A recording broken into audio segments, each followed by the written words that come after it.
సత్యము వెల్లడి కావాలంటే క్రైస్తవులు అన్నిటికంటే ముఖ్యంగా దేవుని ఆత్మను ఆశ్రయించాలి.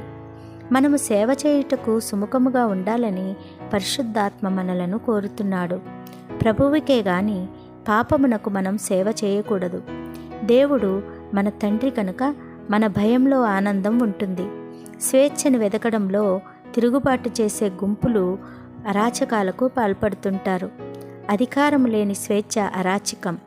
మనం దేవుని స్వరూపంలో చేయబడ్డాం. ఆయనకు వ్యతిరేకంగా తిరుగుబాటు చేయడం అంటే మన స్వభావానికి విరుద్ధంగా తిరుగుబాటు చేయడమే. మనం సమాధాన పడాలని కూడా పరిశుద్ధాత్మ చెప్తున్నాడు.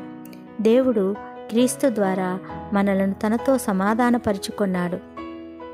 యేసు తన పుట్టుక పునరుద్ధానాలను బట్టి మనలను ముద్దు పెట్టుకున్నాడు. నేడు ఆయన ఒక గొర్రెపిల్లగా ఉన్నాడు, కానీ ఒకరోజు తీర్పు తీర్చడానికి ఆయన సింహం వలె రాబోతున్నాడు. దేవుడు పరిశుద్ధుడు. పాపాన్ని, తిరుగుబాటును ఆయన ఎంతో కాలం అనుమతించడు. ఆయన యందు నమ్మిక ఉంచువారు ధన్యులు.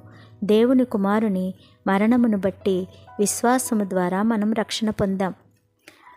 మీరు రక్షించబడ్డ